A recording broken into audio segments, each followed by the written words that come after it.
और हमारी पूरी लीगल टीम इसके अंदर पेश हुई है। और दूसरी तरफ से आप देख लें कि करोड़ों रुपए खर्च करके प्रोसिक्यूटर जो हैं वो मुकर्रर किए गए और आज तीनों में से एक भी अवेलेबल नहीं था और एक नई डिले टैक्टिक्स की गई, एक नया बहाना बनाया गया कि वो सुप्रीम कोर्ट के अंदर मसरूफ़ हैं, तो लिहाजा आज हमें डेट दी जाए। गुजारिश ये है कि पहले ही 1.5 हफ्ता जज साहब जो हैं वो छुट्टी पर थे। आज शुक्र करके हम ये कह रहे थे कि वो आए हैं और आज इस बिल के ऊपर समाअत करेंगे।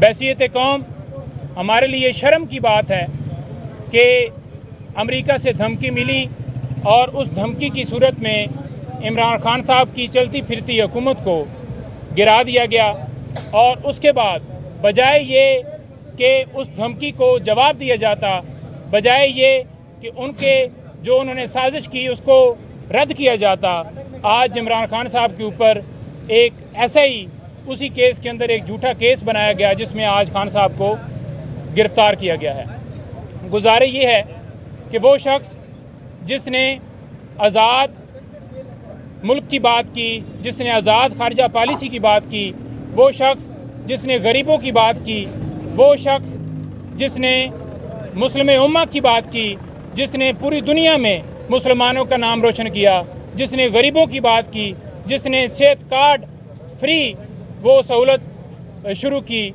उस शख्स को एक बोगस आर्डर के ज़रिए अंदर डाल दिया गया। और वो शख्स जो कि जो है वो दूसरे अशखास जो कि जिन्होंने करप्शन की, जिन्होंने इस मुल्क को लूटा, वो आज बाहर चले गए हैं, मज़े कर रहे हैं, उन्होंने अपने केस ख़त्म करवा लिए हैं। इनको इमरान खान का खौफ है कि वो जिस वक्त बाहर आएगा और ये उनसे कंट्रोल नहीं हो पाएगा।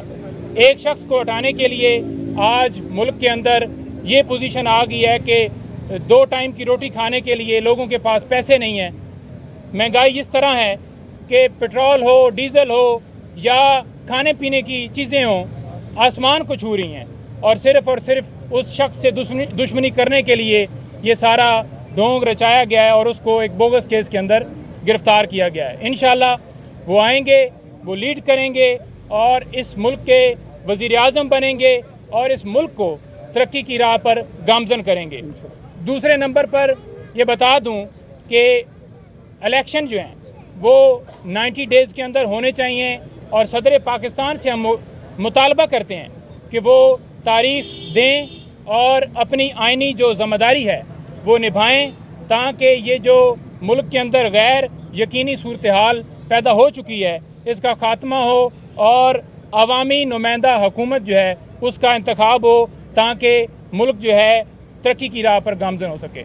जी कोई सवाल? ये बताइए, समाअत कब तक मुलतवी हो गई? दोबारा कल में समाअत होगी या आज? देखें, ये जो समाअत है ये 1 बजे के लिए हमने जो है वो इस्तदा की कि आप जो है 1 बजे तक सुप्रीम कोर्ट में समाअत है, तो ये वहाँ से जब फारिग होंगे तो आ जाएं और इसके ऊपर आर्गूमेंट्स किए जाएं। लेकिन ये एक बहाना बनाया गया है। बेसिकली आपको पता है कि तोशाखाना केस के अंदर भी जब अपील हमारी और सस्पेंशन हाई कोर्ट के अंदर पेंडिंग थी, उस टाइम के ऊपर भी ये कभी ये कहा गया कि पेट ख़राब है, कभी ये कहा गया कि तैयारी नहीं है और कभी जज साहब जो हैं वो बीमार हैं।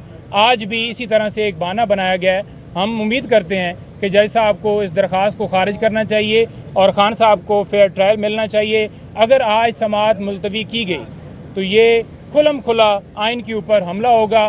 फेयर ट्रायल हर इंसान का बुनियादी हक है जो कि आइन पाकिस्तान देता है और आज जो है उनकी बेल के ऊपर समाअत होनी चाहिए ताकि उनको जो है उनको इंसाफ फराहम किया जाए। नईम साहब, ये बताइएगा कि इमरान खान के केस में खास तौर पर डिलेइंग टैक्टिक्स का इस्तेमाल क्यों किया जा रहा है? देखें, ये डिले टैक्टिक्स का इस्तेमाल इसलिए किया जा रहा है कि ये बेसिकली निचोड़ रहे हैं हर केस को। हर केस के अंदर जितना मैक्सिमम ये कर सकते हैं कि 10 दिन, 15 दिन, 20 दिन, 25 दिन, 30 दिन जितने गुजर सकें ये गुजारें ताकि इमरान खान साहब की हिम्मत को तोड़ा जा सके। वो ये समझें कि मैं तो कभी भी बाहर नहीं आऊँगा, एक झूठे केस के अंदर मुझे जो है वो बेल नहीं मिल रही तो इसका मतलब है कि मैं हार मान लूँ, इनके सामने बैत कर लूँ। तो ऐसे ये सारे जो इनके वहम हैं वो वहम निकाल दें। खान साहब ने बिल्कुल डट के मुकाबला किया और मुकाबला कर रहे हैं और मुकाबला करेंगे। किसी तरह से इनकी जो पॉलिसी है या जो इन्होंने प्रोग्राम मनसूबा बनाया हुआ है, तमाम इनके वहम जो हैं वो निकाल देंगे।